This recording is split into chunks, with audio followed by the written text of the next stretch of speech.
So yeah, I mean, that was my introduction. I'm a PhD candidate at UNT in the Philosophy and Religion department, sort of on more of the philosophy side than the religion side of things. So what today's talk is going to be maybe a bit more casual.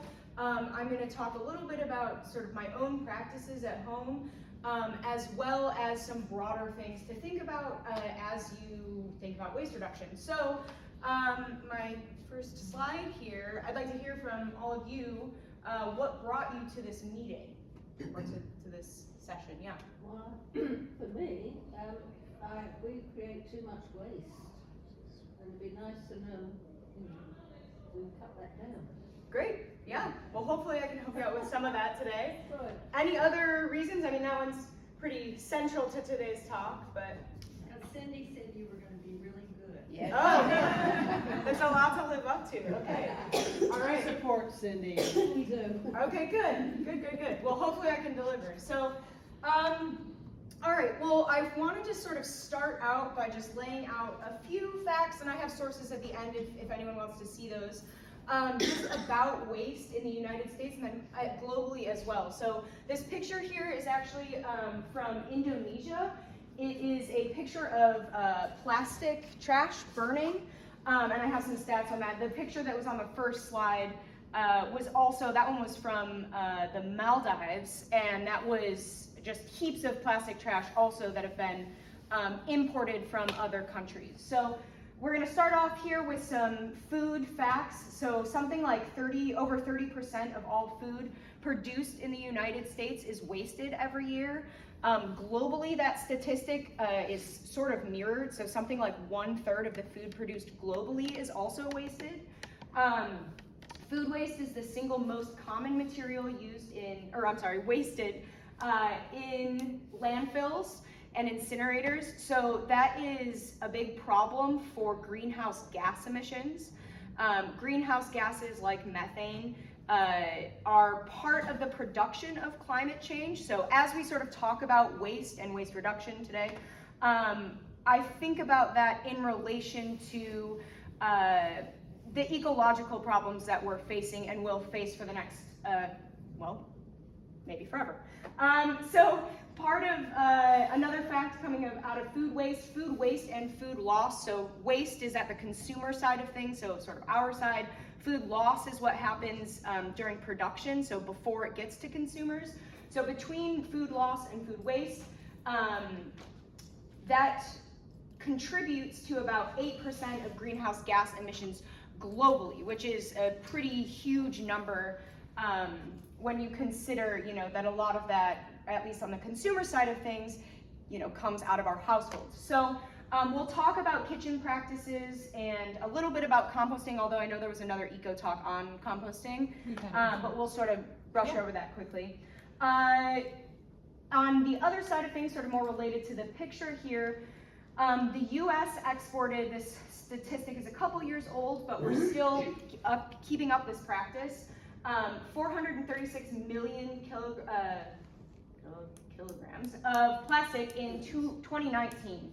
And we still export over 5,600 shipping containers of plastic waste every month to countries with high waste with mismanagement. And what that means, high waste mismanagement, is what you're seeing here. So rather than recycling recycling plastic, it's burned or potentially buried, potentially like let out into sea.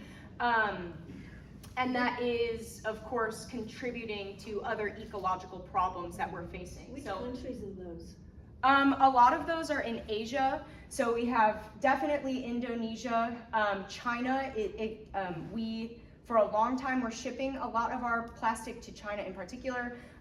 The Maldives, I think a lot of the smaller island countries, I believe the Philippines as well.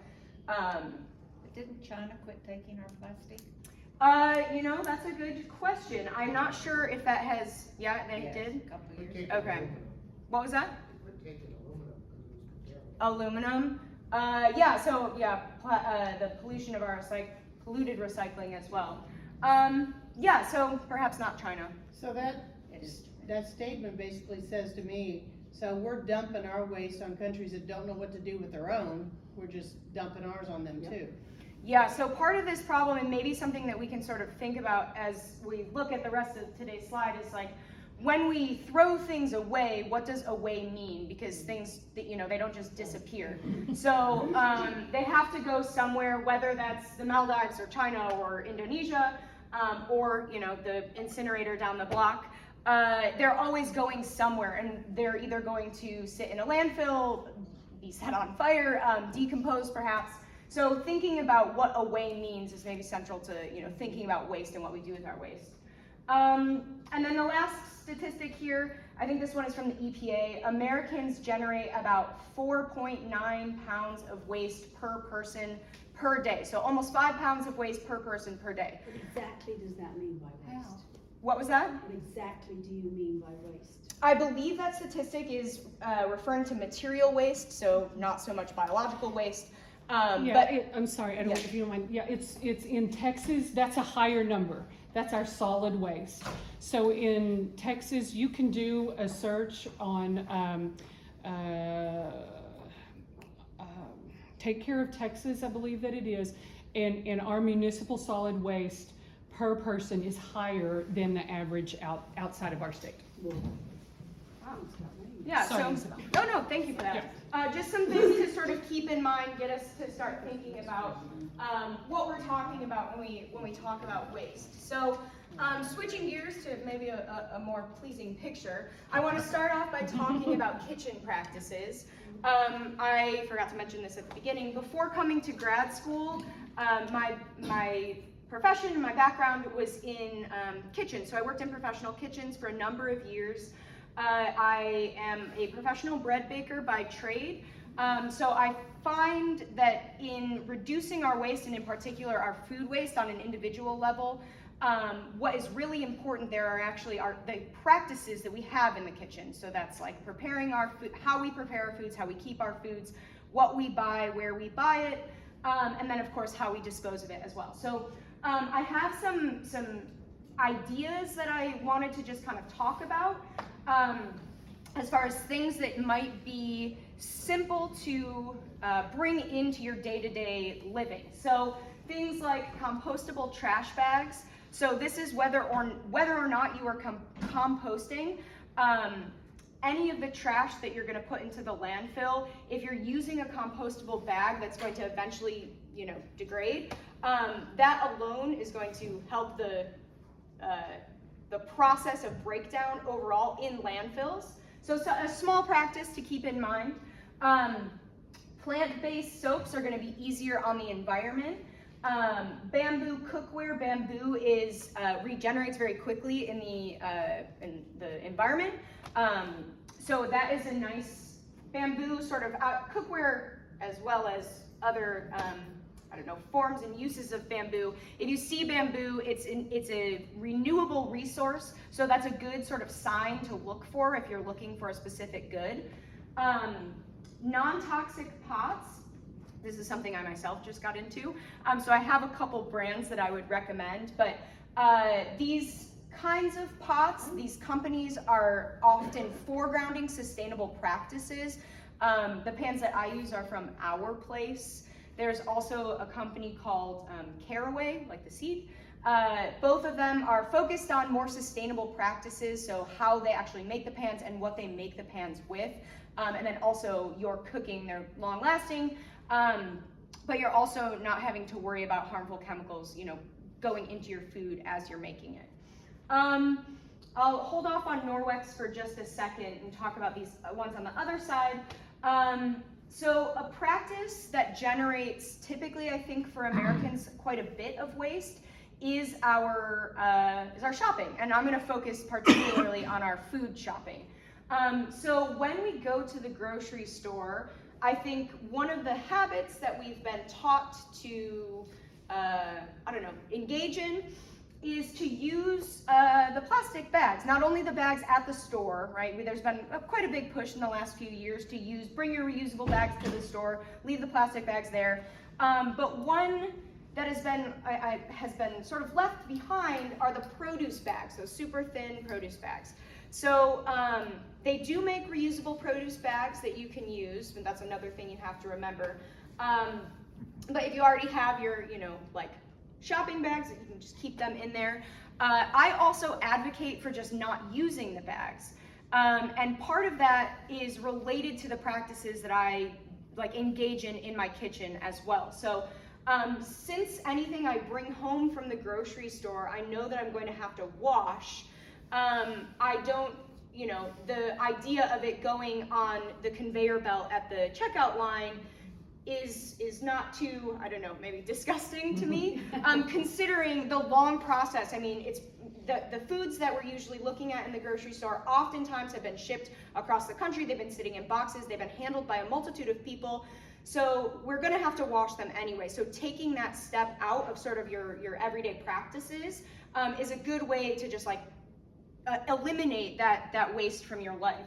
But again, there are also reusable produce bags if you want to still have something to, I don't know, if you're buying bulk green beans, then of course it's easier to have a bag for them. But and then grocery bags as well, as I noted. Coffee filters, I'm not sure I know people do different things for their coffee. Keurig makes, well, actually I'm not sure if it's Keurig brand, but you can buy reusable Keurig ports where you can just buy ground coffee beans that you refill into your Keurig daily. You'll have to wash it out, of course. That can help cut down if you're using Keurig cups. If you are brewing in a regular drip pot, you can purchase I think they're called coffee socks.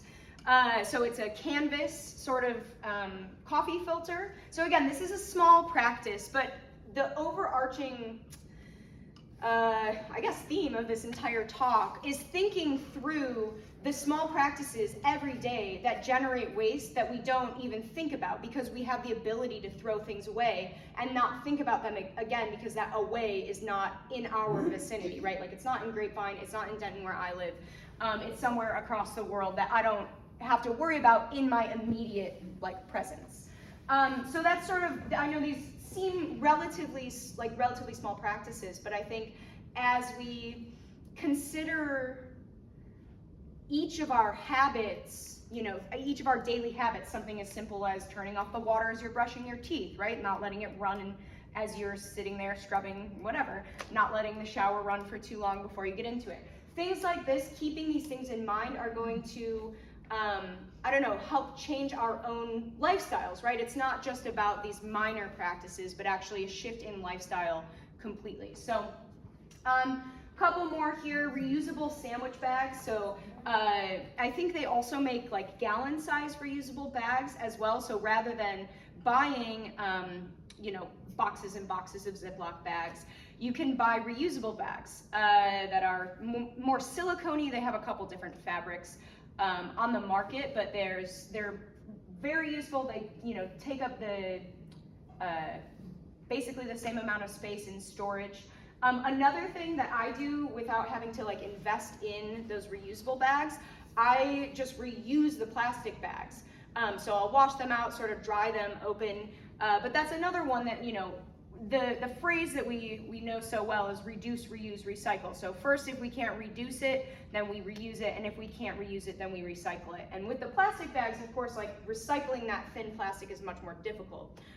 Those can't go into municipal municipal recycling programs. So yeah, there's some things to kind of think about with those practices. Bees wrap is actually, this is what's in the picture here. So this is a stand, does anyone use bees wrap? Have you heard of this before? So this is a stand-in for saran wrap, and they make a few, now their product line has really expanded, and there's other brands that make this, but it's basically a wax-coated paper that you use in place of saran wrap. So they make different size sheets. I think they also make ones that are that look like a shower cap that you can kind of fit over a bowl. They've started making little sandwich wraps. So that might be another way to sort of phase out plastics in your kitchen practices. Where are those available? Do you know where you can go? Pretty wide, yeah, they're pretty, I know Whole Foods stocks them. I believe Natural Grocers stocks them. You can definitely buy them online. I think I've seen them at like TJ Maxx. They're around, yeah. But the brand, I mean, certainly if you just type in, you know, reusable saran wrap, you'll find a few different brands that sell them. So is that true for all the products up there? I mean, a lot of these I've never seen in a traditional grocery store, so. Yeah, I think with a lot of these products, plant-based soaps, at least dish soaps, I'm not sure if like a Kroger or an Albertsons has those. But for most cases, I think going to a more like natural food store, they're gonna foreground those products. But I think more and more the the Albertsons, the Krogers, etc., are starting to carry specific items that like cater to more green living. So a lot of this, and I think this is sometimes the difficulty in changing our habits, is that finding these products, right, might require a little bit of research, might require a bit of testing, right? Like if we like using certain things might work, some might work better than others. But yeah, this is all, I think, the internet is of course a wonderful resource for this, and you can of course access a lot of these. You know, if you Google search reusable produce bags, you'll have a whole wealth of them come up. While I'm saying that, I want to just maybe make a quick caveat of saying online shopping also produces its own kind of waste, right? So it's going to come in a package, it's going to be shipped through the mail. So that's another aspect to maybe think about.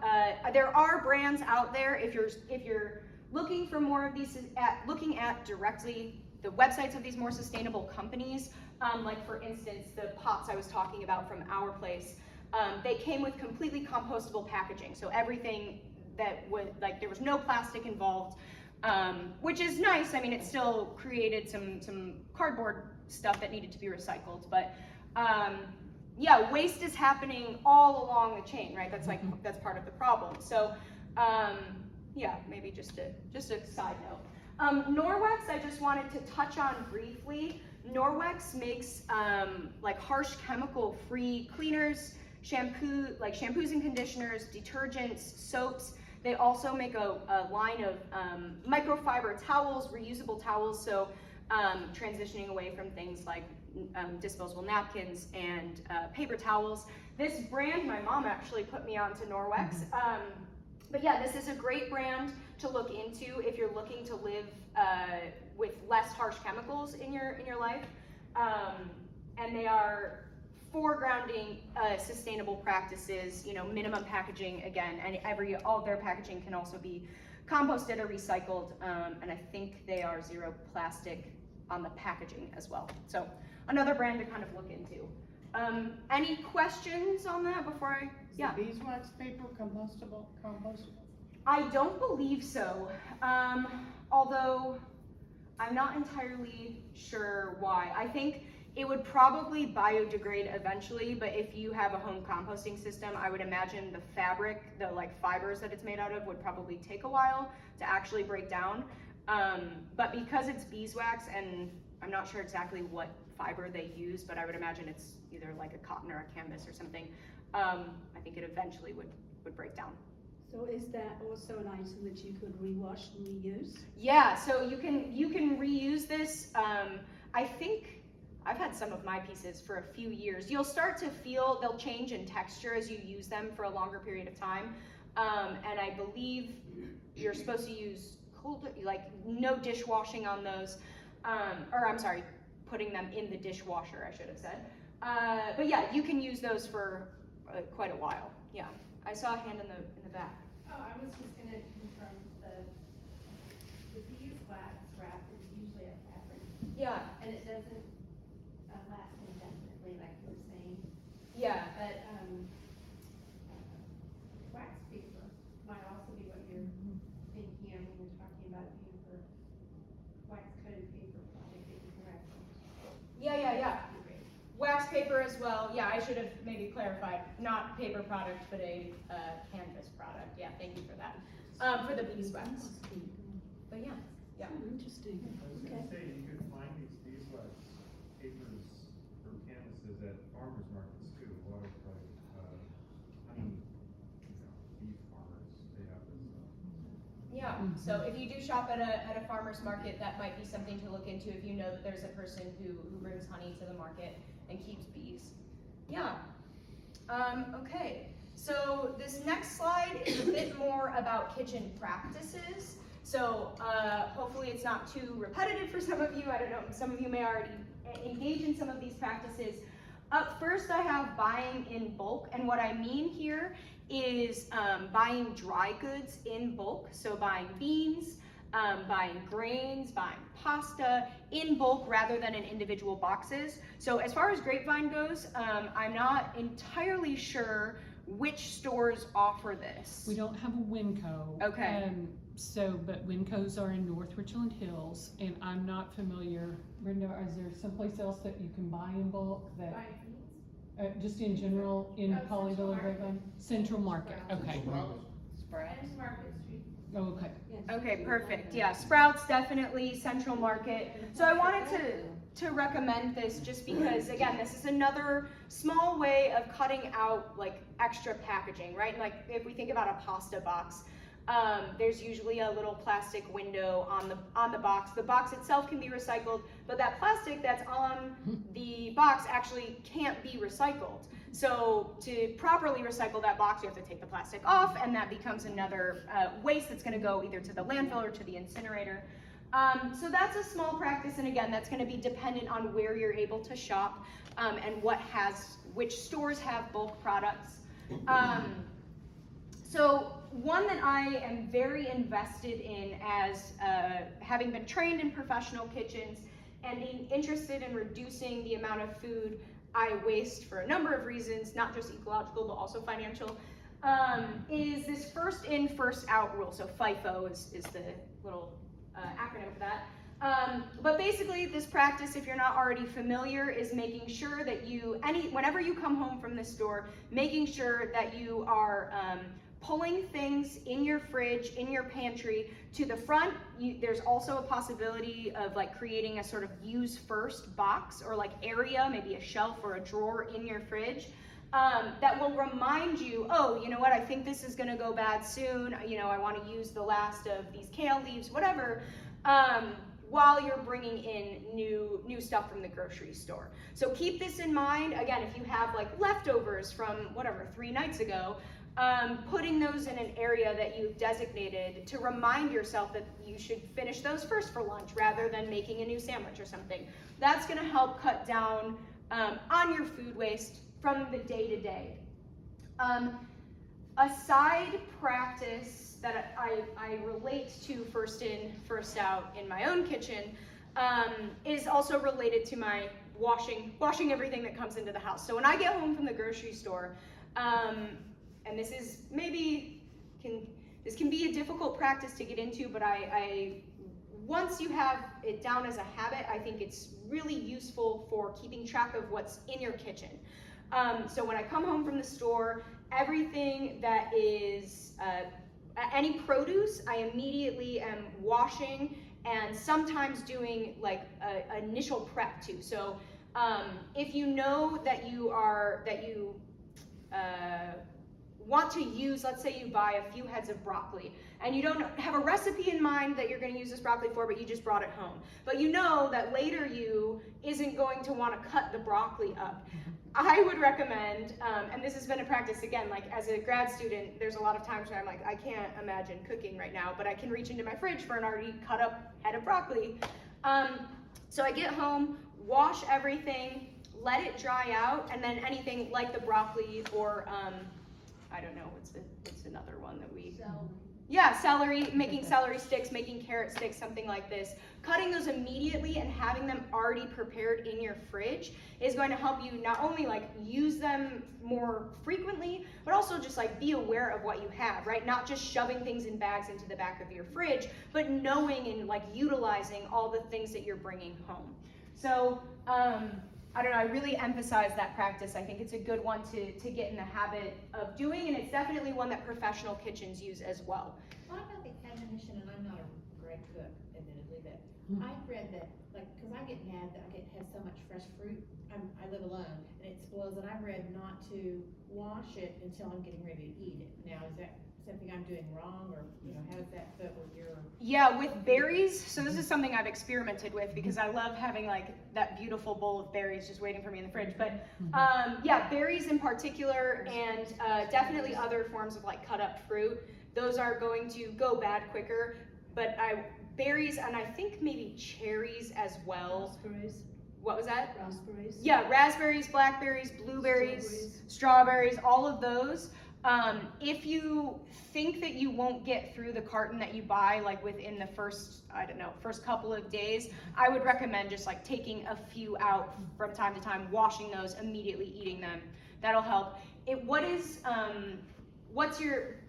The enemy in this process is moisture. So another thing to think about, like if you're trying to preserve greens for a longer period of time, once you wash them, let them dry before you put them into the fridge. And oftentimes, if you're going to keep them in some sort of bag, whether it's a reusable bag or a plastic bag you're reusing, I will put paper towel in there, which I know I said, like, let's slim down on our paper towel use. But I do keep a roll in my house to use for instances like this, because it helps absorb that moisture, which lengthens the shelf life of the produce. And greens in particular, like your more delicate greens, that'll be helpful with. Isabel, do you use a certain kind of, how do you clean your vegetables and fruit? Do you just use water only, or do you have a certain, little spray you put on them? Or my mom would be upset that I'm telling all of you this, but I just use water and then call it clean. And that might be unsettling. But Norwex, actually, she shipped me a couple bottles. Norwex has a chemical-free vegetable cleaner, and I have multiple spray bottles of this, but I don't often use it to cut out a step. But you can find, like all natural vegetable cleaners, and you kind of spritz it on your vegetables, leave it on for like 30 seconds and wash it off. Or you can fill up your entire sink with with the vegetable cleaner and toss all the vegetables in, and then like scoop them out and drain the sink. Yeah, so yeah, there's definitely products out there for that. Any other questions on that? Okay, all right, so one other thing I want to talk about is our expiration dates. So according to the FDA, the Food and Drug Administration, expiration dates do not signify like food safety. They signify, generally speaking, how long a food might be okay.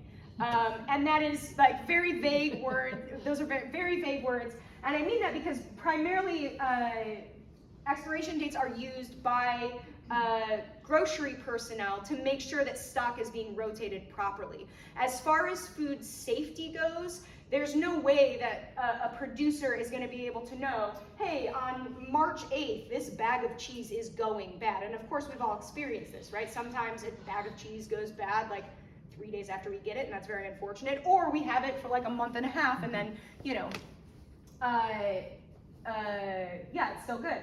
So I want to emphasize here, not just throwing things out if you see, if the expiration date was yesterday, don't just throw the item out. That doesn't signify that the food is now unsafe to eat. And again, I think keeping in mind the fact that like no producer is going to be able to know exactly when something is going to go bad, right? So in taking up this practice, definitely be careful. You don't want to eat anything that's turned green and fuzzy, but use your senses, right? I mean, this is how we've evolved. This is how we've come to like learn about foods, is with our senses. So what we see, if the texture has changed, how it tastes. So like milk-wise, if you were to like touch your tongue to some sour milk, it'll like give you the shivers, right? You'll also probably have already smelled it. So using your senses to kind of figure out what it is, if it smells a little off, then yeah, maybe it's time to throw it away. But just to use the expiration date as a hard and fast rule of like whether or not it's okay to keep, you have much more flexibility with your food products. Yeah, so keep that in mind, and again, there's information about that on the FDA's website if you're weary. Yeah, any questions or thoughts on that? Yeah. Any distinction between Best Buy or expires? Is that just terminology and there's no stiff definition? That's a good question. So I know that Best Buy for sure is Softer? So, yeah, Best Buy is the softer one. The expiration, you know, I should have refreshed my memory on this because I looked it up a bit ago. The expiration, there is a small difference, I think. I'm sorry about that. I should have researched. It may be a small difference for the grocer and not for us. Yeah, so it's I- really It's like I've read that sometimes, like especially like on not necessarily pharmaceuticals, but you know, like things we use for first aid in the bathroom or whatever, that expiration is more, it's less efficient, but it's not, so it might not be as strong, but it's not gonna hurt you, it may not help you as much. Does that I make think this sense? is correct, actually. Yeah, so because it's certainly like with medicines, yeah, like they will, maybe your Tylenol will be less effective, yeah. Pick two instead. So yeah, and maybe something to pay attention to is like which products have expiration and which products have Best Buy, right? And just being aware of what those differences are. Yeah. Thanks for the hard questions. Yeah, so any other questions? Thoughts? Okay. Next up, the freezer is your friend. I want to emphasize this for a multitude of reasons, but primarily because I love bread and I'm a bread baker, and I hate to see bread go bad. Now, the bread that we buy in the store often lasts a lot longer than bread you buy from a bakery. But I want to emphasize how useful the freezer is. So with bread in particular, I always recommend slicing it before you freeze it. But frozen bread will last months. I have bread in my freezer that's been there for over a year, but I'm not necessarily recommending that. You know, the quality, again, like the expiration date, you're gonna have more freezer burn the longer it stays in your freezer, but it's not going to like expire. It's not going to go bad. As far as food prep goes, I also emphasize using the freezer when you are dealing with vegetables, and I'm thinking here of celery, of onions, and of carrots. Also mushroom stems, nothing starchy. Any butts of onions, tops of carrots, tops of the orange parts of carrots, not the sprouts. And stems of celery, cores of celery, or the stems of mushrooms. I keep a big Ziploc bag that I've reused multiple times in my freezer. And what I do with those stubs of all of those vegetables is make my own vegetable stock. So, and you can also do this. I myself don't eat meat, but if you are a meat eater, you can save bones. You can, if you buy meat that has bones in it, you can save the maybe less desirable parts of the animal to make a kind of chicken broth or beef broth or bone broth of some sort. So in addition to that, I also, once I've made my stock, I'll just freeze, 4 quarts of stock so that down the road when I want to make soup, I don't have to buy a box of stock from the store, right? So I'm cutting down not only on my costs, but also on my waste, both with the vegetables that I'm using and with like the possibility of having to buy the box of stock. So pickling and fermenting, both very easy practices that might seem a little scary at first. Pickling I recommend quick pickling. So if you're looking for, not canning, I hate canning myself. Quick pickles are a really nice thing to do. So if you cut up a vegetable, let's say you want to pickle an onion, I'll cut up a red onion, put it in a jar, boil up some white vinegar, some sugar, and some water with black peppercorns and coriander, which is like just a recipe that I like to use. Bring that to a boil, pour it over the onions and put it in the fridge, and within an hour 24 hours is best, but within an hour you could eat those and have a quick pickle. So if you know something is getting towards the end of its life, definitely think about turning to pickling, turning to fermenting. Fermenting is using only salt to preserve your food, salt and brine, which comes from the vegetable itself. Yeah, so some fun things, some fun activities, I promise, actually fun. It's cool to see things come to life when you're fermenting, right? You're gonna see bubbles.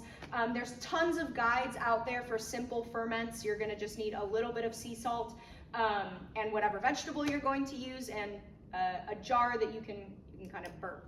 Don't seal your ferments, you'll have an explosion. Careful about that.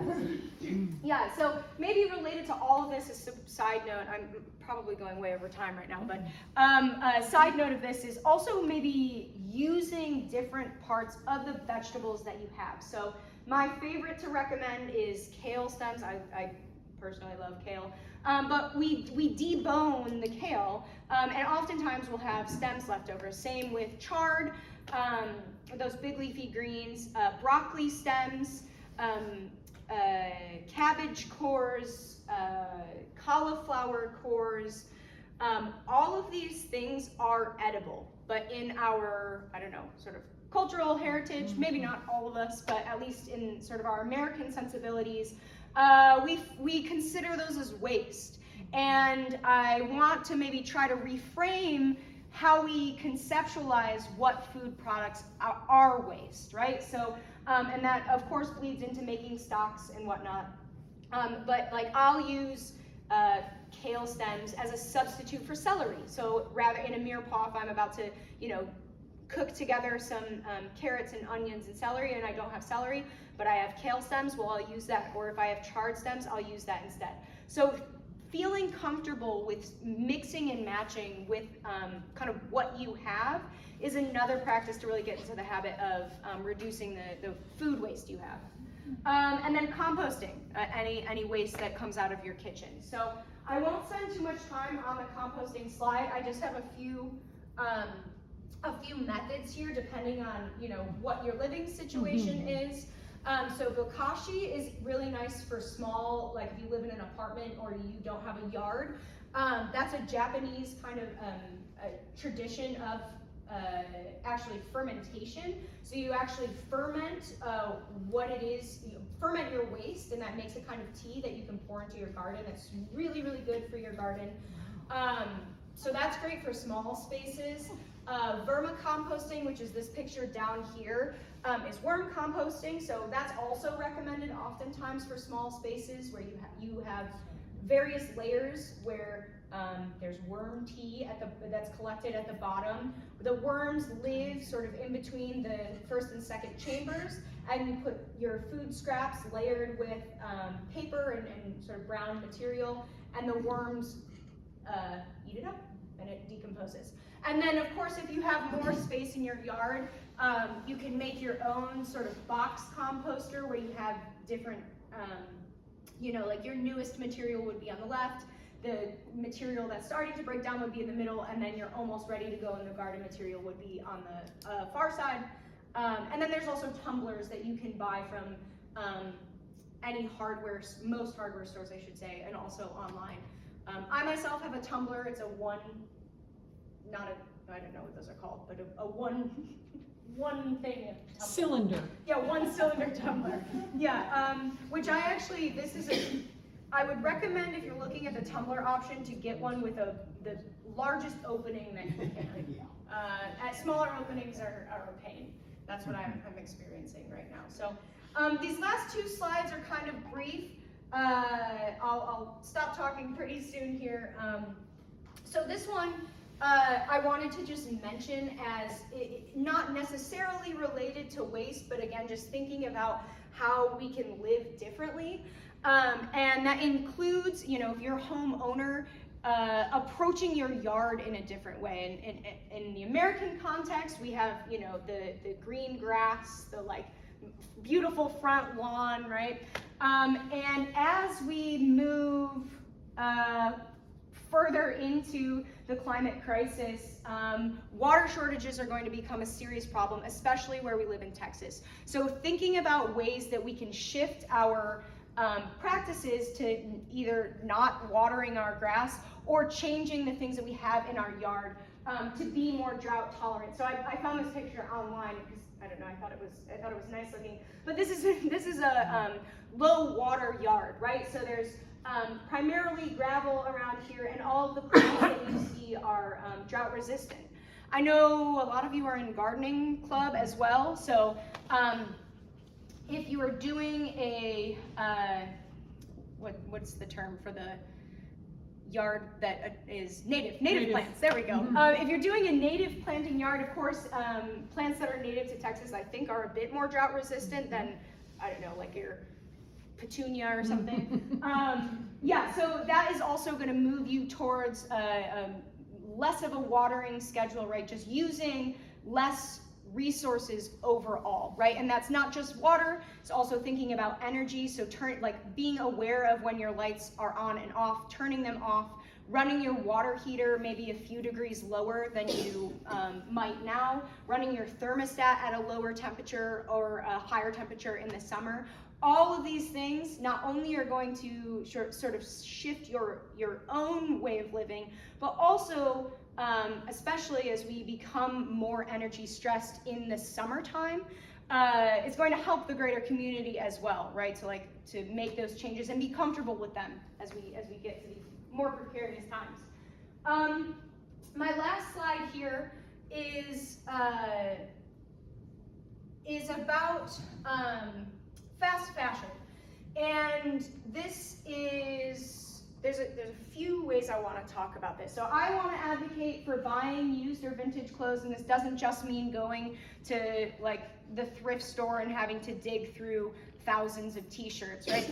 This way of approaching clothing is becoming much more mainstream, much more accepted. So there are stores, there are platforms popping up that you can turn to have a more curated experience where you're going into a store where you don't have to pick through thousands of shirts to find one that you like. So I'm not sure what the scene is in Grapevine for that, but it may be something to keep in mind. If you're not so keen on buying used or buying vintage, then I would recommend when you go to invest in a piece of clothing, really making an investment in that piece. So that means not just purchasing something because you think it's cute or because you like it at that moment, but wondering if it's actually beneficial to your wardrobe, whether if it's actually useful to your wardrobe, and what the lifespan of that item is going to be. So this picture here is in Chile. There's like a mountain of clothes that is gathering in Chile now. There's also, this is also a problem in Africa, the amount of used clothing that is shipped to Africa to be disposed of, right? Again, thinking about where is away? This is away. Away just means Chile, away just means Nigeria. So when we invest in clothes, I think it's really important to think about things that are going to last. So there's a few ways that you can approach this. I just want to put a plug in for Patagonia as a company. Anything that you purchase from that company, you can send back to them at any time you need a repair and they'll fix it for you. Which means that anything you purchase from them is a lifetime investment. They also have basically closed their loop as far as their, what's the word I'm looking for? The production practices that they have are highly sustainable. They're very interested in working against ecological disasters and mitigating climate change. So I'll put just a quick plug out for Patagonia, but there are also other companies that are up and coming that are foregrounding sustainable practices, that are foregrounding natural materials. And I think, again, this is a point where it might require a little bit of research for us to take a bit more time in what we're choosing to purchase. But I think taking that time is one for sure going to lengthen if you invest in a product that is going to last a number of years rather than one that you're going to have for one season, that alone is worth your time. But also a lot of these businesses believe in their products, right? They're making something that they also want to last. They're not making products that they want you to have to return to buy. So in many cases, newer businesses that are focused on sustainability, focused on eco living, are going to have a kind of return policy. So either you can return it to them and they will recycle it for you, or they will fix it and return it to you. So yeah, I don't know. I had one other kind of plug I wanted to make real quick. I think all have phones here. That's a whole nother bag of worms, but there are cases now being made that are fully compostable. So the brand is, I think it's pronounced Pela, P-E-L-A, and their cases are 100% compostable, and they've just recently also come out with a zero waste screen or a zero plastic screen protector. I actually just used it on my phone, and it's a liquid and you paint it on, and it does something at the molecular level. I'm not a scientist, so don't press me on that. But that's another brand to look into if you get a new device or you want to get a new case. My partner and I have been using these cases for a few years. We just bought new cases. Our last ones lasted for like 2 years. And now when I throw that case away, I know that it's going to break down in the landfill. So that's another thing to think about. Like, what is the life cycle of the items that I'm dealing with? So I'll cut myself off there. I know I've said a lot tonight, so I hope it wasn't too much. But yeah, thank you for thinking green. Thank you.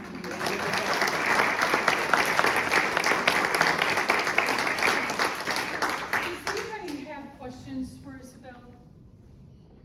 Not, just feedback, yes ma'am? Have there been studies done that look at the trade-offs for like a reusable plastic bag? Well, like you said, it comes in a box and now you're using water and resources to clean it every time and, expending your time and all sorts of things that look at those trade-offs and say, yes, it's really worth it, or no, it's probably not.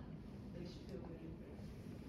Yeah, I imagine there are a number of studies that have been done on this. I don't know for which particular items, but I think for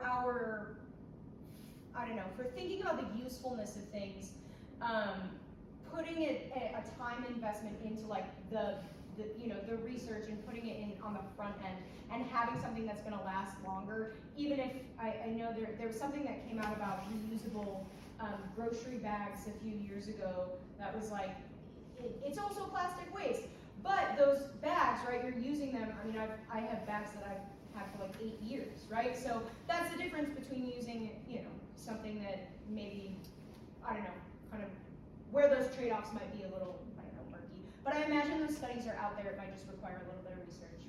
Yeah. That's great. But I think, your point about the produce bags, it so happened I was at Walmart today, and I went over to grab those little thin produce bags, and I thought, does this onion really need to be segregated from the jalapenos that needs to be, I sort of, and I had taken in my reusable cloth bags, so they were sitting in the little top.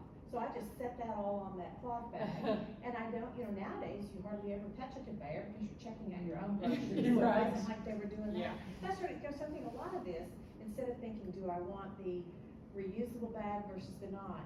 Do I need a bag at all? Right. Do I want vintage clothes versus brand new? Do I need new clothes at all? They're reducing more than the which item to buy, but do I need any of it? I think is important. We just have so much stuff. Do we need all the stuff? That's a great point, and I think consuming is, at least in our American context, like ingrained in us from a very young age. So working against that, I mean, it requires a lot of time, it requires a lot of mental effort, but I think it's worthwhile. Yeah, definitely. Reduce first. Yeah. So is there research about what motivates people to be conscious about this? Because I feel like we're fighting against big corporations and all that. And I remember I grew up in Jordan. I remember, my dad used always to say, someone else will wish to have that food. So we were always conscious of that. And gradually, even back when Jordan started with that, with all the commercialization. So what, I'm sure there's research that talks about what motivates people to be conscious about waste and how, because you want to change the behavior, right? That's a good question. Yeah, I think, well, I don't have a study in particular to cite, but I have some conjecture. I think in many ways, the more recent turns towards thinking ecologically, towards buying sustainably, voting with your fork, all of these sorts of movements, is trying to feel like we have some agency over how we produce things on a global scale now, like how we are able as individuals to impact some sort of change. This is something I actually wanted to say at the beginning of the presentation, but forgot, that what we've talked about today, these are all individual changes that are ultimately working towards living greener lives, living more ecologically friendly lives, and I think, again, in recent years, this is in response to the potential horrors of the climate crisis, right? And like what those projections, what at 2 degrees, at 4 degrees, at 6 degrees, at 8 degrees, what those look like. So I think the motivation, for all of these businesses that I'm citing and plugging, in many ways is to try to feel like we have agency over those decisions. But ultimately, if what we're interested in is changing the direction of climate change, it's going to require a lot more than not using a bag at the grocery store. It's going to require collective action. It's going to require policy change. But yeah, I think that's at least part of this movement. Yeah. She has a question. Oh, I did. Well, I'm a new mom of 2 under 2, so I'm using diapers every day, which I cringe every time. I know that's a big, yeah. So my question was going to be, like, that's a realistic thing that know some people can do cloth diapers, and I'm just not one of those. As much as I care about the environment, but realistically, so I was going to ask, like, what's the biggest movement for biggest leverage? But I think you just answered that question in terms of using your phone and getting out there, and just what would be the biggest, like, if anyone would take one thing away from it, like, what would be the biggest thing to just ultimately change your own habit? Yeah, but. So just having to remember the website I was thinking about a few minutes ago was TCEQ, Texas Commission on Environmental Quality. And it is a very fascinating website, very user-friendly.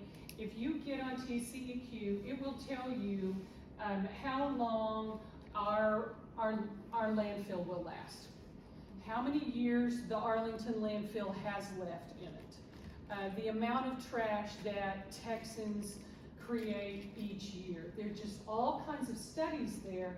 And again, it's really accessible, and it really will kind of help you open your eyes to where we stand in our own communities, because again, it's specific to Texas. Okay. So does anybody else, really quickly, let's not go round robin, but really quickly, what are some of the ways that you reduce waste in your own home? Like at my house, I use a drip coffee maker. Mop me all day. I don't care. I'm not going to use a Keurig because I'm pitching the thing in the trash every day. I love the convenience of that, but I'm old school and I like to do that. And I completely forgot about the fact that I could get a reusable coffee filter. Okay, so there's one more step I'm going to take. But the Keurig can be recycled. Yes. If you take the time to peel off the aluminum and put the paper and the ground into the compost, Okay, rinse so it out. then let's push the envelope, because you are all for that. But what if our recycling isn't really getting it recycled, right? So that's my thought. I'm just trying to say, how can I, like, maybe I'm going to start composting. At least it gives me peace of mind thinking I'm helping. I'm going to start composting again, so I need those grounds. It's amazing, it's a little labor intensive getting that all off. That's all right. I have that picture of Malaysia to think about. Yeah. What do you do? I would like to share a very wonderful success story that the Methodist Church in Grapevine just had. We put 825 plastic bags into our community every week through feeding our kids on weekend meals through GCISD. Yeah. And a group of ladies and I have worked together, and we are buying recycled plastic bags that have been made from plastic bags, and then they are recycled. So we're saving almost 3,000 plastic bags in the Grapevine community a month. Yay, good. That's a really And not to good. mention probably a lot of litter, because a lot of those Yeah. get eaten by some kid that then drops the plastic, so thank you. Alex, what were you gonna say? I use, I think the she said recon- TC. the brown filters. Oh, okay. Yes. And what I do is Texas scoop Commission out on the coffee Mhm. and put it in a jar, and then put I it think around that's my right. garden. Okay, I'm not sure. I'm gonna start doing that. Yeah. Can you share what you said? 'Cause Texas we didn't Commission. hear anything she said back here. She takes her coffee grounds and Yes, sprinkles put it it around in her in a garden. jar, keep it till I've got a lot, and then put it around the garden. It's roses and tomatoes, love it. I think it also keeps ants at bay, on coffee grounds. Anybody else, what does anybody else have anything on their shirt here? Well, just more of the refuse to do something. One overwhelming trend in the last 10 years is the individual package sizes. Everything, you go down and say, oh, well, that would be convenient to have a one package size of something. And refusing to buy those. Somehow, somewhere along the line, Yeah. somebody's got to convince companies, the convenience that, Yeah. that, I'm sorry, the busy moms that say, yes, it's convenient to do that, and you think back, us older folks, you can think back to what your parents did, and, you buy the huge package, and you line it up, and you put it in You wax use it up, tape. that's right. Because you didn't have plastic. I wanna figure out how I can get a Coke from Sonic and not have to get that styrofoam. Take your own cup.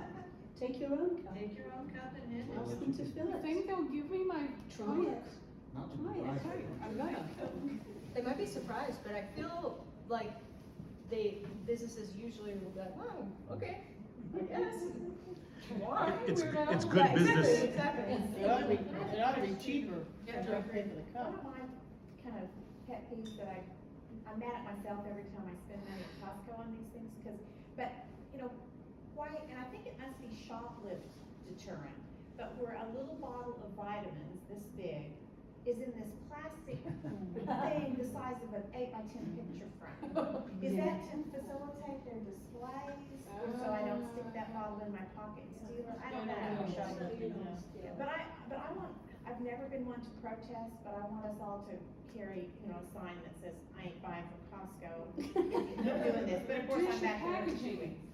But yeah, reduce the pack, and I don't understand. Yeah. Maybe I'll have to write to the CEO of Costco and ask this question. Brenda? We had a chance one time to be invited to the recycling facility for CWD, which is in between Dallas and Fort Worth.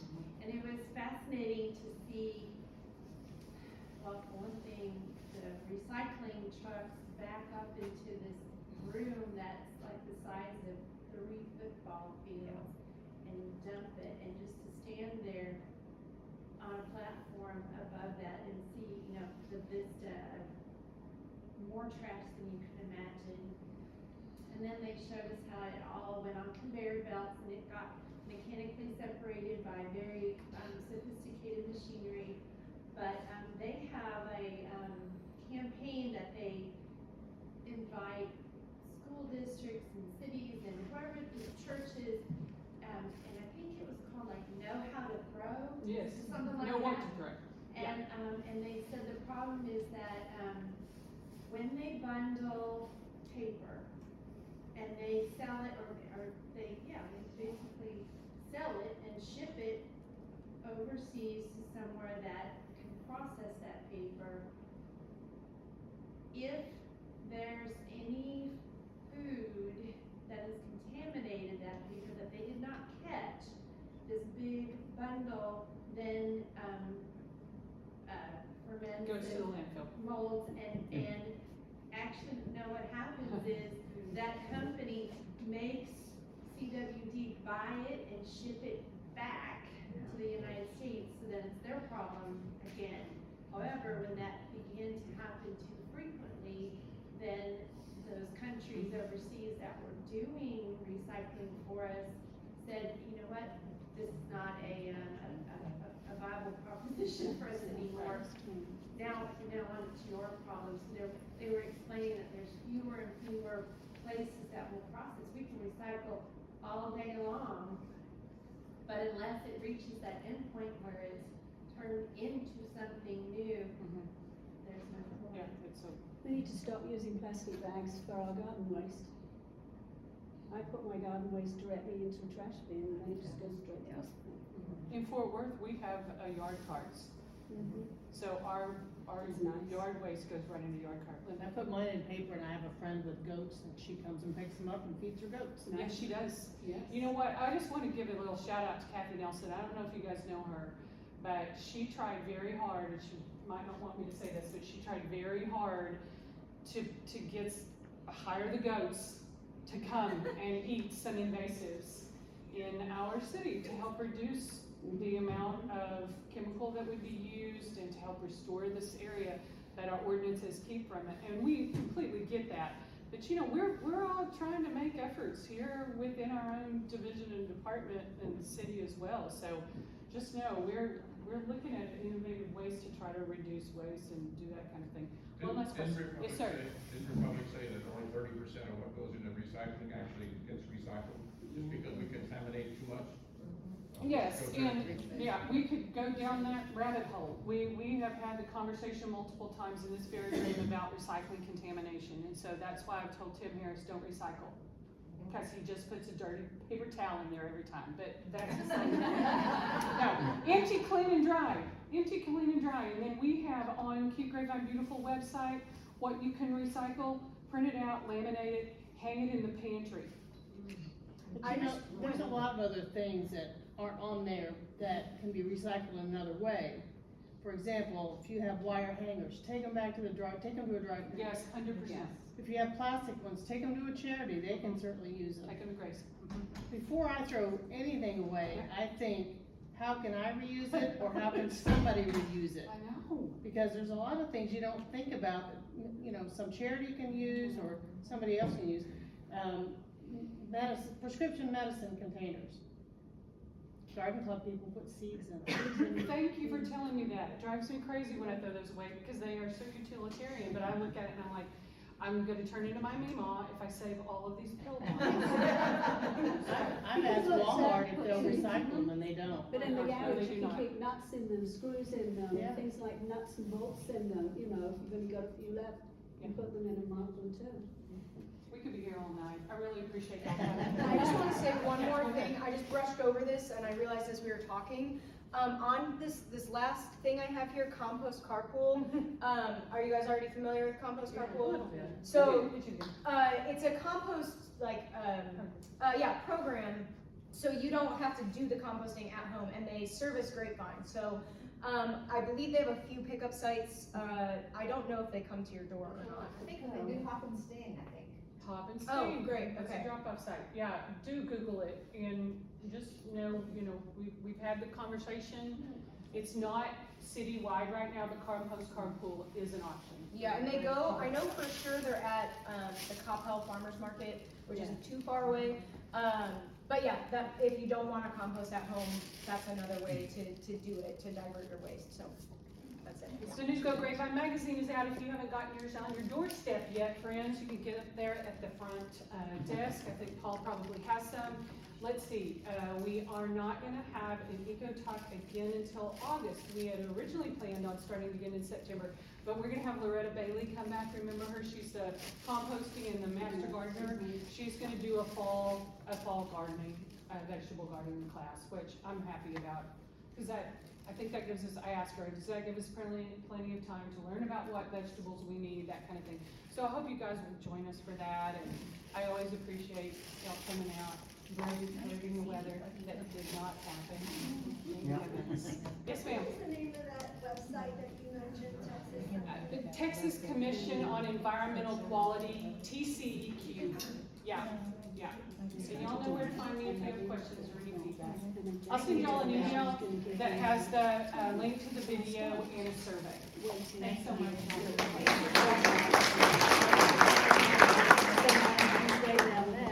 So I just wanna